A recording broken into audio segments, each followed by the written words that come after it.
Quels sont les effets bénéfiques du soleil sur notre organisme? Quels sont les effets délétères du soleil sur notre organisme? Comment est-ce que l'on peut se protéger au quotidien du soleil? Bonjour, je suis Antoine Bertolotti, enseignant en dermatologie à l'UFR Santé de l'île de la Réunion et je vous propose aujourd'hui de traiter le cours sur les ultraviolets et la peau, c'est-à-dire l'interaction qu'il existe entre le soleil et notre peau. Nous verrons des points de généralité, mais également les explorations photobiologiques que nous pouvons réaliser en dermatologie. Ce cours s'appuie sur les deux documents du Collège des enseignants de dermatologie de France, édités chez Elsevier Masson, à savoir le livre Revêtement cutané et Dermatologie. À la date d'enregistrement de cette vidéo, je ne déclare pas de lien d'intérêt majeur avec l'industrie pharmaceutique. Je tiens à remercier les étudiants qui m'ont aidé à réaliser ce cours et tout particulièrement Reda Saïd et le docteur Alicia Lemari. Enfin, je tiens à préciser que certaines images peuvent être amenées à choquer le grand public. Tout d'abord, quelques points de généralité. Le Soleil émet une multitude de rayonnements électromagnétiques filtrés par la traversée atmosphérique. Le spectre solaire va comprendre les UV et on va distinguer les UVC, B et A. Vous voyez ici, à travers cette figure, que la couche d'ozone va arrêter l'ensemble des UVC, va arrêter une grande partie des UVB, mais 5% vont quand même atteindre notre peau. Et les UVA, par contre, ne vont pas du tout, quasiment pas être arrêtés, puisque 95% vont pouvoir arriver jusqu'à notre peau. Il existe également la lumière visible et les infrarouges. Les UV, les ultraviolets, vont activer des molécules que l'on va appeler des chromophores et cela va déclencher des réactions photochimiques. Ces chromophores peuvent être présents à l'état physiologique et donc ils vont entraîner des effets biologiques qui vont survenir chez tout individu si l'exposition est suffisante, mais ils peuvent être également présents en quantité anormale et donc cela va caractériser un état de photosensibilisation qui va ainsi pouvoir déclencher certaines photodermatoses que l'on va voir au cours de cet exposé. Les effets biologiques du soleil peuvent être divisés en deux parties. Cela va dépendre du délai. Et donc, on va identifier des phénomènes précoces, même très précoces, et des phénomènes retardés, plus ou moins retardés. Tout d'abord, dans les phénomènes précoces, le principal élément que l'on va objectiver et qui est un phénomène au niveau de la peau, mais qui est un phénomène plus général pour notre organisme, c'est l'action antirachitique, c'est-à-dire la synthèse de vitamine D. En effet, c'est le soleil qui va en grande partie permettre d'activer la prévitamine D que l'on va avoir au niveau de notre peau et qui, par une cascade d'événements au sein du foie et du rein, va permettre la synthèse de vitamine D. Une exposition de 15 minutes 3 fois par semaine durant l'été suffirait à assurer les besoins en vitamine D de notre organisme. Il y a également une action calorique due aux infrarouges et c'est ce qui peut éventuellement entraîner ce qu'on appelle le coup de chaud, le coup de chaleur. Il existe également une pigmentation immédiate. C'est une pigmentation qui est passagère et qui va apparaître dès les premières minutes d'exposition au soleil. Celle-ci est liée aux UVA. Comme on l'a vu, les UVA sont les principaux UV qui vont pouvoir passer la couche d'ozone. Et puis, il existe également une action antidépressive. Celle-ci passe par la stimulation lumineuse au niveau oculaire. Bien entendu, lorsqu'on est avec le soleil, lorsque le soleil est présent, eh bien, on a un retentissement bénéfique de ce soleil sur notre humeur, sur notre état général. Et c'est un élément important et bénéfique, en tous les cas, pour notre organisme au quotidien. Quels sont les phénomènes retardés? Eh bien, ces phénomènes retardés, ils vont être plus ou moins retardés. Tout d'abord, vous pouvez, comme vous le savez, avoir un coup de soleil qui va apparaître assez rapidement après l'exposition au soleil. Il va y avoir le phénomène de bronzage. Il va y avoir également un effet possible sur le système immunitaire. Il peut y avoir également, à force d'exposition au soleil, une héliodermie. On va revoir ça en détail. Et puis également une photocarcinogénèse. Tout d'abord, le coup de soleil. Le coup de soleil, c'est une réaction inflammatoire aiguë qui va survenir quelques heures après une exposition solaire intense. Elle va se manifester cliniquement par une rougeur, un érythème, et peut être associée ou non à des bulles. Comme vous le savez, le coup de soleil est très douloureux et clairement, ce n'est pas du tout favorable à votre peau d'obtenir un coup de soleil. On sait également que ce sont les coups de soleil acquis dans l'enfance qui sont un des principaux facteurs de risque de développement du mélanome par la suite, donc d'un cancer cutané grave par la suite. Le deuxième effet de cette exposition au soleil, c'est l'apparition d'un bronzage. Ce bronzage, c'est une augmentation des mélanosomes et de la quantité de mélanine. Ce n'est pas l'augmentation du nombre de mélanocytes, donc ces cellules qui pigmentent votre peau. Non, non, c'est une augmentation de leur production, de leur productivité à travers les mélanosomes et la mélanine. Ce bronzage va débuter généralement 2 jours après l'exposition au soleil et va atteindre son maximum au bout de 3 semaines. Ce bronzage permet d'augmenter la photoprotection naturelle, mais elle est de plus en plus considérée comme une cicatrice, c'est-à-dire que plus vous aurez eu d'épisodes de bronzage au cours de votre vie, plus vous aurez été exposé au soleil et plus vous aurez été à risque, vous serez à risque de développer des éléments néfastes pour votre peau par la suite. Le soleil peut également entraîner des effets sur le système immunitaire. Il peut en effet entraîner une altération sur l'activité fonctionnelle des cellules de Langerhans et une libération de cytokines immunosuppressives. On sait également que chez l'être humain, chez l'espèce humaine, eh bien, on a de plus en plus d'arguments montrant une action immunosuppressive des ultraviolets sur la photocarcinogénèse, hein, c'est-à-dire que ce n'est pas seulement l'altération du code génétique et de cette réparation qui va entraîner par la force des choses une photocarcinogénèse, mais il y a aussi une action immunosuppressive. Et puis, par ailleurs, les UV sont également employés dans l'arsenal thérapeutique dermatologique. En effet, par exemple, dans le psoriasis, eh bien, selon la taille des lésions, selon l'histoire évolutive de la maladie ou les autres traitements employés par le patient, eh bien, on peut proposer des séances d'UV, des séances de photothérapie de façon à agir sur l'activité immunologique du psoriasis. Il existe également des effets à plus long terme des ultraviolets. Eh bien, il va s'agir principalement de l'héliodermie. L'héliodermie, c'est quoi? C'est le vieillissement de votre peau en lien avec le soleil, c'est-à-dire que ça ne va pas arriver dès la première exposition au soleil, bien entendu, mais c'est parce qu'il y a eu des expositions au soleil de manière très répétée sur les zones photo-exposées, donc sur le visage, sur la nuque, sur le dos des mains, au niveau des jambes, par exemple, eh bien, tous ces éléments-là, toute cette exposition solaire va faire que, cliniquement, la peau va devenir de plus en plus épaisse, rugueuse, jaunâtre, ridée. On va pouvoir également observer ce que l'on appelle des lentigos, donc des taches pigmentaires que l'on peut voir ici ou encore sur le dos de la main ou encore à ce niveau-là. On peut voir également apparaître du purpura, des téléangiectasies ou encore on peut voir des lésions, vous voyez, érythémato-squameuses, kératosiques au niveau du dos des mains et donc là, on est sur des lésions précancéreuses. Et donc, effectivement, il y a une implication extrêmement importante des ultraviolets dans la photocarcinogénèse, qui va être d'ailleurs dose dépendante pour les carcinomes cutanés, qui va être qui va engager au niveau du mélanome une intensité qui va être dépendante, surtout dans le jeune âge. Je vous disais, les coups de soleil dans l'enfance sont un des facteurs de risque principal d'évolution vers un mélanome. Et puis, les UV vont aussi agir à tous les stades de la carcinogénèse. Et donc, on peut voir chez un patient, par exemple, des lésions érythémato-squameuses sur une zone photo-exposée. Donc, il s'agit bien entendu d'une kératose actinique. On peut également voir, par exemple, sur des jambes, des lésions érythémateuses, un peu kératosiques, squameuses, plus ou moins élargies, hein. Parfois, ça peut faire 4, 5, 6, 10 cm de diamètre. Et donc là, on est sur un carcinome épidermoïde in situ ou encore appelé maladie de Bowen. On peut avoir des lésions nodulaires, hyperkératosiques sur des zones photo-exposées. Ici, le dos d'une main, on est face à un carcinome épidermoïde. On peut également avoir des lésions perlées ou des lésions nodulaires avec une arborescence, vous voyez ici au niveau des vaisseaux. Et donc là, on est sur un carcinome basocellulaire ou encore une lésion pigmentée, nodulaire ou plane. Ici, là, on est sur une lésion effectivement nodulaire sur une zone, encore une fois, exposée. On est au niveau de la pommette et on va parler de mélanome. Et puis, le soleil peut être également impliqué dans ce que l'on appelle des photodermatoses. Alors, on va distinguer deux grands types de photodermatoses. Les photodermatoses qui sont aggravées par le soleil et les photodermatoses qui sont induites par le soleil et que l'on va après appeler les vraies photodermatoses. En termes de photodermatose aggravée par le soleil, eh bien, par exemple, vous pouvez avoir des patients qui vont présenter sur des zones photo-exposées, par exemple au niveau du thorax, au niveau des bras, des lésions qui sont érythémateuses, finement, ça peut être un petit peu squameux en périphérique, un peu psoriasiforme, et on va être effectivement face à un lupus subaigu.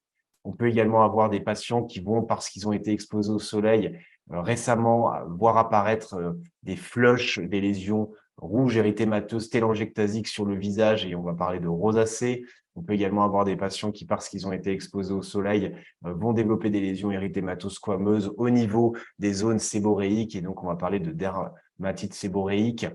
Et puis, on va avoir également la possibilité d'avoir des patients qui, parce qu'ils ont été exposés au soleil, vont présenter des récidives au niveau des zones labiales, périlabiales. Et donc, on va être face à un herpès et une récurrence herpétique. Du côté des photodermatoses induites par le soleil, eh bien, celles-ci, ces vraies photodermatoses, sont dues à la présence de chromophores dans la peau. Soit ce sont des chromophores endogènes, soit ils sont exogènes, soit ils sont inconnus. En termes d'endogènes, un des exemples les plus classiques est celui de la porphyrie cutanée tardive, où vous allez avoir des lésions photoexposées avec des lésions bulleuses, souvent au niveau des mains. En termes exogènes, eh bien, ce sera plutôt tout ce qui est phototoxicité et photoallergie. Je vous renvoie au cours sur les toxidermie où on évoque effectivement cet élément-là. La différence entre phototoxicité et photoallergie, c'est-à-dire que la phototoxicité, c'est le patient a pris un traitement et c'est dès les premières prises en fait qu'il va voir apparaître cette phototoxicité. C'est quelques heures après l'exposition au soleil. Ça va être l'intensité va être dépendant en fait des doses du traitement et de l'indice ultraviolet. Et donc, ça va faire un érythème solaire, ça va faire un coup de soleil. Il peut y avoir des lésions vésiculo-bulleuses, mais ça va concerner exclusivement les zones photo-exposées. Alors que dans la photoallergie, eh bien, on va être face à des patients qui vont voir apparaître cette éruption un peu plus retardée par rapport à l'exposition au soleil, on dit 7 à 21 jours, et ce ne sont pas forcément des fortes expositions. En tous les cas, il n'y a pas de dose dépendante, une dose même très faible d'UV peut, dans ce contexte de photoallergie, suffire à déclencher une éruption qui va être polymorphe, qui peut être souvent eczématiforme avec des démangeaisons avec du prurite et qui va concerner bien entendu les zones photo-exposées, mais il va y avoir dans un second temps une diffusion aux zones couvertes et c'est ce qui peut parfois rendre un peu plus difficile le diagnostic, de poser cette hypothèse diagnostique de photoallergie. Enfin, il existe des photodermatoses induites par le soleil dont on ne connaît pas le chromophore impliqué et on pourra citer principalement les lucites ou encore l'urticaire solaire. Ce sont des diagnostics, surtout au niveau des lucites, que l'on va faire chez des patients qui, au moment du printemps, au moment où le soleil revient, eh bien, ces patients vont présenter des éruptions érythémateuses, maculeuses, papuleuses au niveau des zones photoexposées principalement. Et au niveau de l'urticaire solaire, eh bien, ce sont des patients qui vont présenter des lésions érythémato-maculo-papuleuses, œdémateuses, prurigineuses, avec des lésions qui peuvent être migratrices et pour lesquelles eh bien, on ne va pas avoir d'autres arguments que cette exposition au soleil qui va être décrite par le patient. Donc, quand est-ce qu'on va être amené à pouvoir réaliser une exploration photobiologique? Eh bien, principalement pour explorer ces pathologies-là, c'est-à-dire ces photodermatoses induites par le soleil, dont les chromophores sont exogènes ou inconnus. Quel est le principe des explorations photobiologiques? Eh bien, ça permet de préciser la partie du spectre solaire en cause, c'est-à-dire est-ce que c'est plutôt des UVA, est-ce que c'est plutôt des UVB, est-ce que c'est plutôt du rayonnement invisible qui est en cause dans cette photodermatose? L'exploration, elle n'est pas indispensable, d'accord? Le diagnostic, il est clinique, mais ça peut être utile au moment où on fait le diagnostic, en tous les cas, à distance de l'épisode aigu, mais en début de maladie, puisque ça peut être des choses qui vont être cycliques, hein. Une lucide, souvent les patients vont vous rapporter ça tous les printemps. Eh bien, ça peut permettre quand même d'asseoir le diagnostic et de pouvoir aiguiller au mieux le patient dans la suite de la prise en charge. Ce qui est important d'avoir en tête, c'est qu'on ne fait pas d'exploration photobiologique sous antihistaminique ou sous corticoïdes, et donc c'est nécessaire qu'ils aient été arrêtés au moins 8 jours avant. Et puis, bien entendu, on le fait sur une peau saine. Vous n'allez pas vous amuser à faire une exploration photobiologique sur une zone où il y a de la lucite, sur une zone où il y a une photoallergie, une phototoxicité en cours. La première chose que l'on peut faire, c'est de déterminer la dose érythémateuse minimale que l'on appelle généralement DEM. Donc la DEM, c'est la plus petite dose de lumière pouvant provoquer un érythème perceptible qui va être lié au phototype et à la carnation. C'est-à-dire que vous avez ici un tableau avec différents exemples. Donc on a les différents phototypes de 1 à 6. Et puis vous voyez la DEM approximative qui est proposée pour chacun de ces phototypes. Donc 15 à 30 jusqu'à 90 à 150. Pour cela, des doses croissantes de lumière sont délivrées sur la peau, puis on réalise une lecture à 24 heures. Parfois, elle est abaissée dans certaines dermatoses et photosensibilisation médicamenteuse.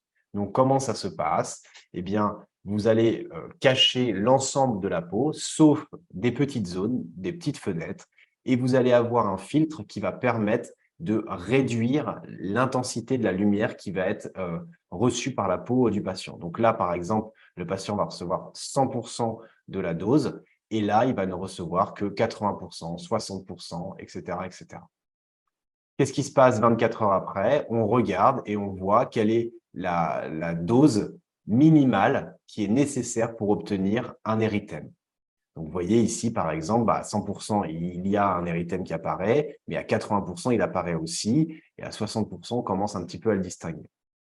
Donc, si cette dose érythématose minimale est abaissée sur les UVB, eh bien, on pourra éventuellement évoquer une dermatose actinique chronique. Si cette dose érythématose minimale en UVA est abaissée, eh bien, on pourra évoquer une photosensibilisation médicamenteuse.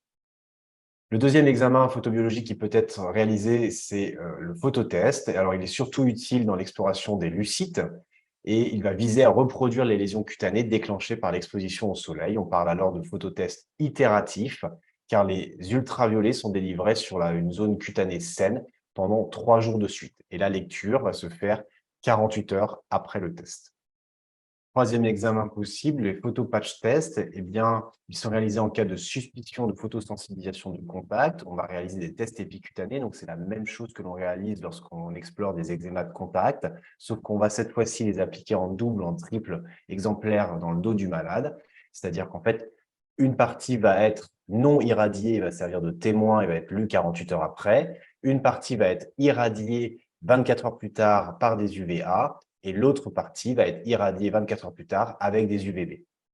Et donc ici, on a le résultat d'un photoépidermotest positif à la flindione, c'est-à-dire à des antivitamines K, après irradiation aux UVB. Vous voyez que le pourcentage, ici on est à 1%, ici on est à 5%, et vous voyez bien une lésion d'eczéma qui est présent à ce niveau-là. Passons désormais à la photoprotection. Eh bien, il y a différents éléments à prendre en compte. Le premier élément, c'est déjà le phototype du patient. Selon la classification de Fitzpatrick, on a 6 phototypes différents qui vont d'une peau très blanche avec des cheveux roux, blonds, les yeux bleus, des taches de rousseur qui sont fréquemment décrites chez ces patients et pour lesquels les coups de soleil sont systématiques, la peau rougit toujours mais ne bronze jamais.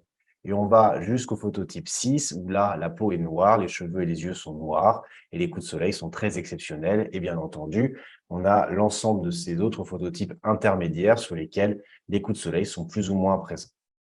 L'autre élément à prendre en compte, c'est d'adapter sa photoprotection à l'indice ultraviolet. En effet, il est recommandé de se protéger, de commencer à se protéger dès que l'indice ultraviolet est estimé à plus de 3. Donc 3, 4, 5.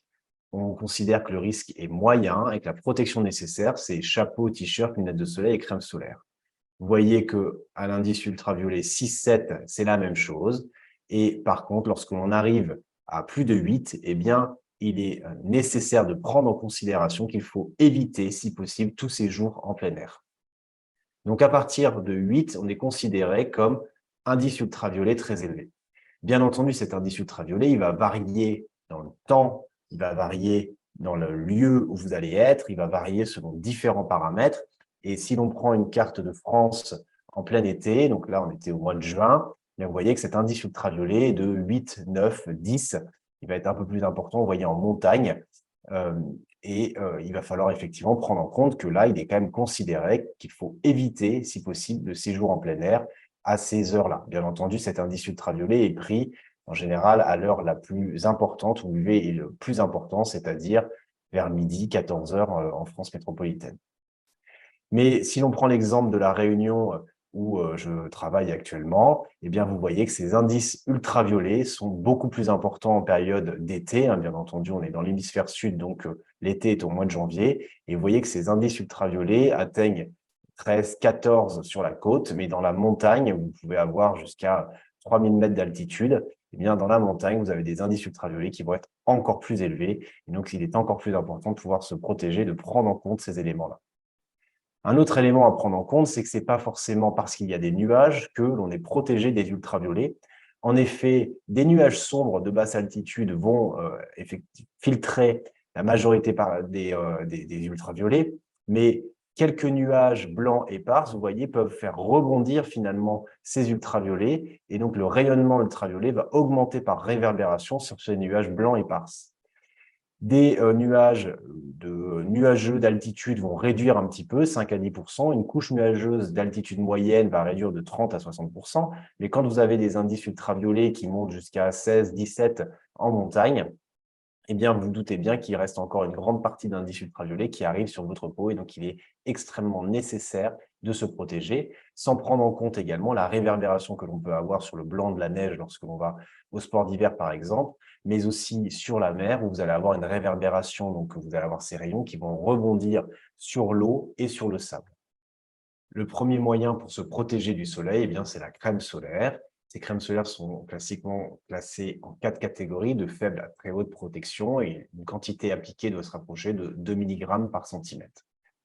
Une aide pour l'application de certaines zones est nécessaire, hein, particulièrement au niveau du dos, et le renouvellement de l'application s'effectue généralement après un bain, une activité physique ou une sudation intense.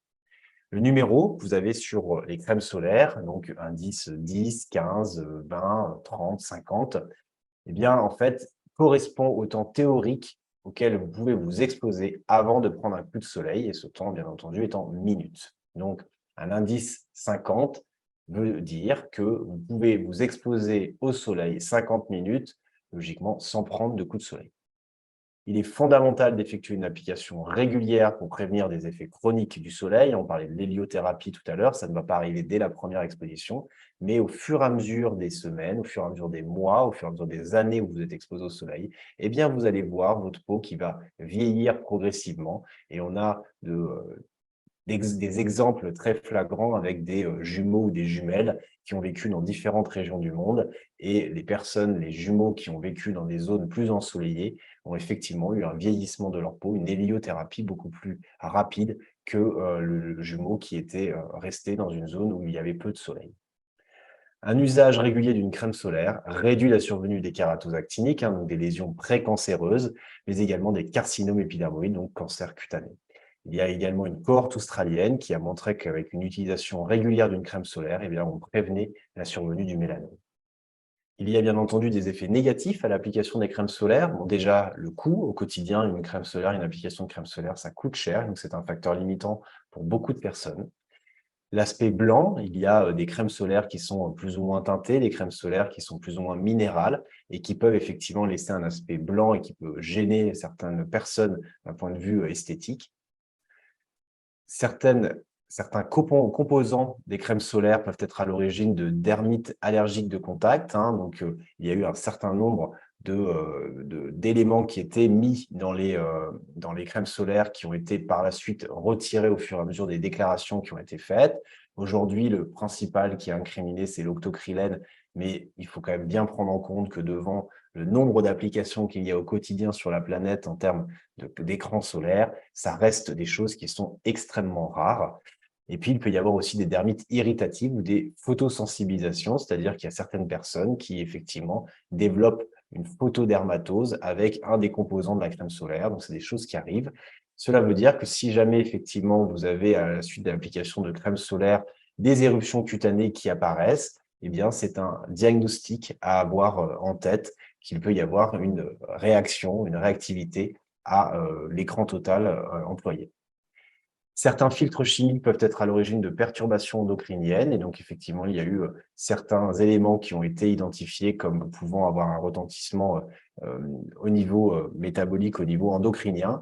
Et donc, les recommandations au niveau de la haute autorité de santé a été de demander à ce qu'on limite au maximum la multiplication des filtres chimiques, à la fois dans la composition de la crème, c'est-à-dire de vraiment se contenter de que certains filtres chimiques, et surtout également d'avoir conscience qu'il faut faire attention lorsque l'on applique plusieurs types de crèmes différents, des crèmes à visée cosmétique totalement différentes de la raison pour laquelle on aurait employé une crème solaire, donc les crèmes de jour, etc. Eh bien, celles-ci aussi peuvent contenir certains filtres chimiques, et donc c'est le fait d'accumuler l'ensemble de ces différents filtres chimiques qui peut effectivement entraîner chez certaines personnes des perturbations endocriniennes.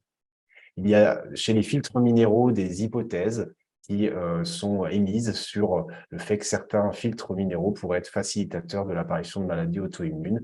Il reste un certain nombre d'études quand même à poursuivre sur le sujet, mais certaines équipes, effectivement, ont émis ces hypothèses. Et puis, il n'y a pas eu de lien démontré entre l'usage des crèmes solaires et un défaut de synthèse de vitamine D, hein. C'est-à-dire que c'est pas parce que les gens ont appliqué énormément de crèmes solaires que derrière, ils ont eu un taux abaissé de vitamine D parce que le soleil n'aurait pas pu faire son action importante, hein. On l'a vu en début de présentation au niveau de la synthèse de la vitamine D. Et donc, pour l'instant, ça n'a jamais été démontré qu'appliquer trop de crème solaire allait vous réduire votre taux de vitamine D. Et puis enfin, certaines personnes considèrent que parce qu'ils ont mis de la crème solaire, eh bien, ils sont beaucoup mieux protégés du soleil, ce qui n'est pas faux, mais pendant combien de temps on a vu que les indices finalement correspondaient à des temps d'exposition qui sont relativement courts. Et donc, attention, attention, mettre de la crème solaire ne veut pas dire qu'il faut forcément largement majorer son temps d'exposition au soleil. Attention à votre peau. Deuxième élément et moyen de protection, de photoprotection, ce sont les vêtements, bien entendu.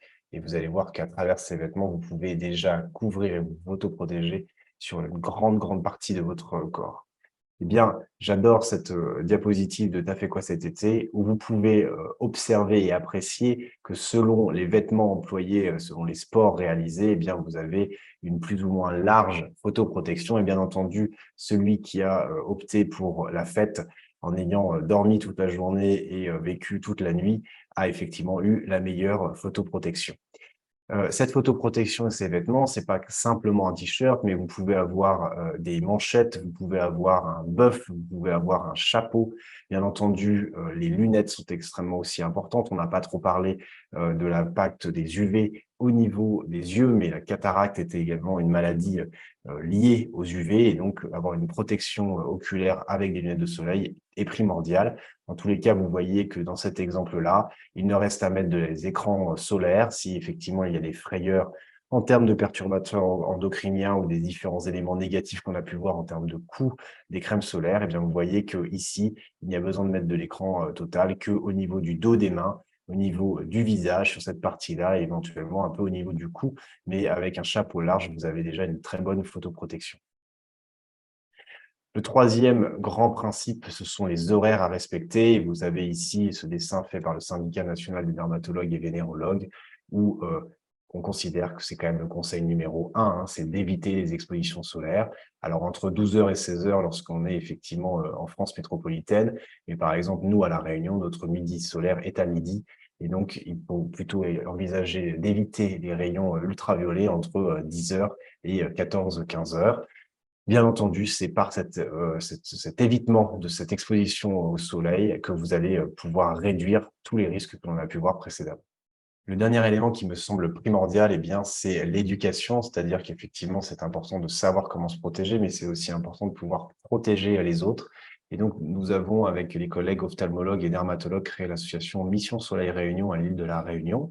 Cette association a pour objectif d'essayer de suivre le modèle australien qui a développé depuis déjà plusieurs années, plusieurs dizaines d'années, des programmes de prévention contre le soleil.